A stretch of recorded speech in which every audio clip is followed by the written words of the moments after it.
Welcome back. I want to try and make this an ASMR video, soft spoken, but we'll see because there's a lot of background noises going on and I don't know.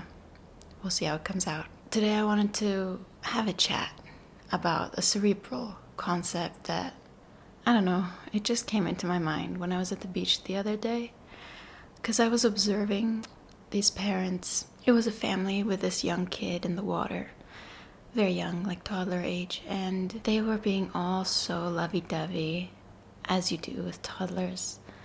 They were like cheering this little kid on and giving them so much attention. There were like 5 adults in the water with the kid, all just cheering him on, laughing as he does, just mirroring pure joy just because he exists. And I think that's how a lot of our lives started, even though we might not remember it. We were being cheered on by this council of cheerleaders that were our parents, our family. I say most of us because some people were not as lucky to have that.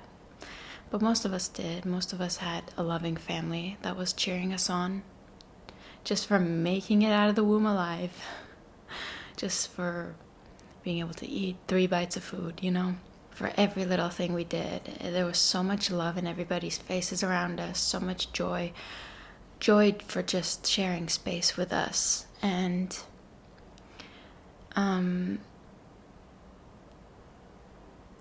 don't know if you, I don't know, I think we have a memory of that. We have a memory of how it felt to be loved unconditionally on that level.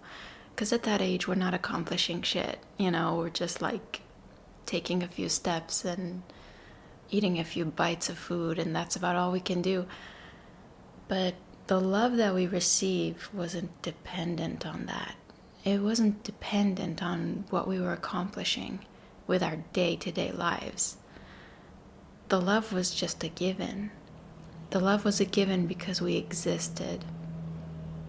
And of course, as we grow up, this unconditional love turns into expectations and conditional love, conditioned upon what we can achieve, on how we can show up in this society, by this society's standards, like how well we can do in school, how nice we can present with our appearance, our outside appearance, how well we can fit in with other people. If we're not behaving perfectly, if we're not presenting the way we're supposed to, that self-esteem that we were given with all that love just starts getting chipped away by our environment and even by the very people who gave that attention to us in the first place, by our parents. All of that unconditional love, all of that presence, all of that support turns to harshness. And I think our brains, in our little brains, we take that as, oh, we're not valuable anymore. Now we have to prove our worth. Now we have to prove that we're lovable. Because if it was given so freely and now it's being taken away, there must be something wrong with us. Like there must be something wrong with me, with what I'm doing, that all of this love is now being taken away. This becomes a lifelong struggle of trying to find our worth in the things that we do, the things that we can achieve, the way we can show up in this society. And if we're not, let's say, compatible with our society the way it is right now, then we end up feeling like we're worth nothing because we're not able to show up in the society the way that we're expected to. And that is so sad to me. We all go through this. It's called socialization. We all go through it, and I just think that little creature that we were right after birth, like that is still who we are. like the essence of that. The outside structure might have grown and developed, but the innermost self is still that same, little person who just craves attention and loves being adored. The innermost self doesn't change. I think that's who we are at the core, and we still crave those things like love, attention, and care, but this time we feel like we're not worth it. Now we don't deserve that. We have to prove ourselves in order to deserve that love. I think for a lot of people that becomes the purpose of their life, is just to keep proving that they're worthy of some kind of love and some kind of attention. Because the need for it doesn't go away. The need for that love, the need for that attention never goes away, because we're a social species. But the way we get that attention, the way we get that love, becomes kind of convoluted and complicated and not direct. We can't just ask for it because we don't deserve it. So we have to continuously prove ourselves and prove to ourselves as well as everybody else that we deserve that attention, that we deserve that love. And it's a very self-defeating process. And it doesn't make any sense to me. Let me just say that. It might look like we're chasing other things. It might look like we're chasing money, success, looking better, looking younger. That's a lot for women. Like we're chasing social status, whatever it might be. But yeah, it might become convoluted. But I think deep down that what we're striving for is just to be lovable and just to be worth it, to be worth something, to be worth somebody's care and love. And oftentimes the worst part of it is that we kind of take that love away from ourselves if we don't think we deserve it, if we don't think we're worth that love, because that's what we were shown growing up. Then we withhold that from ourselves, and we start treating ourselves as harshly as we were treated by other people around us. Yeah, I think that's the saddest part. Like, we lose that self-compassion and that self-care. We treat ourselves really badly because that's all we deserve, all we think we deserve. Sometimes I look at dogs and the way we treat dogs, with like so much excitement and so much love because they're so cute and they're so sweet. And I feel like we're like dogs. We should be treating each other like that too. Like, we should be treating each other with so much excitement when we come into the room, like with so much love, with so much care, because we're just as precious as these dogs. Anyway, I don't know where I'm going with this really, but there's so many things that we can't control about ourselves, about our worth, because we can't always perform at the level that is expected of us in this society. Some of us couldn't do that from the get-go. Some of us just can't compete, don't fit in, and can't function in this society as it is now. And maybe some of you are actually able to, but then over time lost the ability. Could be due to burnout. It could be due to an injury. It could be due to any variety of life events, really, that take away your ability to perform. But as long as our self-worth is coming from a performance, then it's not constant. And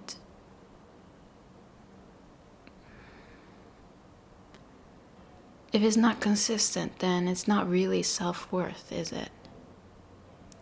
It's just the value of what you can contribute. And I think if the basis of our self-worth is dependent on all these things that could so easily change or so easily go away, like our looks, or like how much money we make, or how well we perform in our society, how much we can do for other people, then there's always a chance that we're gonna lose it. There's always a chance that we won't be deserving of love anymore when we're not able to compete. I think that's why the society is so toxic, honestly, because everybody's trying to compete just to feel like they deserve something. And if they don't see that worth mirrored back to them by this society, they feel like they don't deserve anything. I mean, I think the worth of every human being is inherent, and just because it's not mirrored to us anymore like it was maybe when we were little babies, doesn't mean it goes away. We're still deserving of love. We're still inherently, I think, worthy just because we exist. And the quickest way to feel unworthy or undeserving of love is just to treat ourselves as if we're unlovable, and to treat ourselves badly. I don't think any of our worth is dependent on what we can achieve or what we can do for other people. I think it's part of us. Our worth it's part of us. Maybe the easiest way to visualize it is to think of somebody that you care about and to think what it would be like if they were gone, if they were dead or something, and just feeling that empty space that's left when they're not there. I think that's probably the easiest way to, tangibly feel somebody's inherent value, because it's not based around what they can do, what they can achieve, who they've become, their status. It's not about that at all. They could mean nothing to a lot of people who don't know them, but they would probably mean a lot to you because you know them. You feel who they are. You know who they are, and that is their worth. That's their worth. That's their value. And of course, it's harder when it's about ourselves. Yeah, I guess it's like a mental exercise to feel your own worth, to feel that you have value, to feel that you're lovable, and to treat yourself as if you really are that. Because if you don't take care of yourself, and there's a slim chance that anybody else will, unfortunately, as the society stands, I think a lot of people are hoping, if they prove themselves lovable, that somebody will finally show up and take care of their needs and take care of them and make them feel loved. But oftentimes that's not the case. Even if you're able to prove how amazing you are in some societally relevant way, it's not a given that somebody's just going to show up and take care of you and give you the love. So it's not as simple as it seems. You could have great status. You could be, greatly appreciated by a mass of people, and not have any fulfilling close relationships if you don't feel like you're lovable deep down, You might have like some self-sabotaging behaviors that make it so that it's hard for people to give you the love that you absolutely deserve. Everybody deserves it. When we treat ourselves unkindly and not take care of ourselves, sometimes we start exhibiting behaviors that push other people away. And it becomes like a self-fulfilling prophecy almost, like, wow, I'm so unlovable, and then somebody shows up and we do something and that's kind of hurtful to them, and then they go away and it's like, oh, you see, I was always unlovable, blah blah blah. But maybe the reason we did that is because we didn't feel our own worth. And if you're not taking care of your own needs, the chances of somebody else coming in and actually meeting those needs is very unlikely. I think our only purpose in life really is to just take care of ourselves to the best of our abilities, to get to know ourselves and to take care of ourselves in the most loving way possible. When we're well taken care of, we're like our most balanced selves and our most whole selves. The chances of having that intimate relationship be balanced is much, much higher, much greater when you yourself are in a balanced state. The love that you get from them isn't what's proving your worth, because the love that they can give you is, again, dependent on how regulated they are, how balanced they are, how whole they feel in that moment. So it's not about you, it's about them and their abilities to love in that moment. And that will change moment to moment to moment. They won't be able to love as well in some moments as they did in others, And we can't take it personally because everybody's doing the best they can, really. We're all struggling here. So it's really not about you. But again, when we have that self-worth kind of wound, we take it so personally because it's almost like looking for proof of how unlovable we are. And when that person is unable to give us that love in that moment, it's like, oh, you see, I was unlovable, I knew it. And it's not true. It's not true. So, yeah. Our best bet is to try and convince ourselves how lovable we actually are. And eventually we'll be more able to see that mirrored back to us, how lovable we actually are from other people. Because that's important too. I'm not saying it's not important. It's so important. We're a social species, like I said. So being able to receive love from the outside is super important too, but it can't replace that sense of self-worth each of us inherently have. To feel that is our purpose, I think. And if we don't make it our purpose, then we make it our purpose to prove our worth in external ways, which can be absolutely exhausting and nonsensical because, like I said, you're never going to be able to reach that. You're never going to be able to reach that level of perfection that you think you need to reach to be able to feel lovable.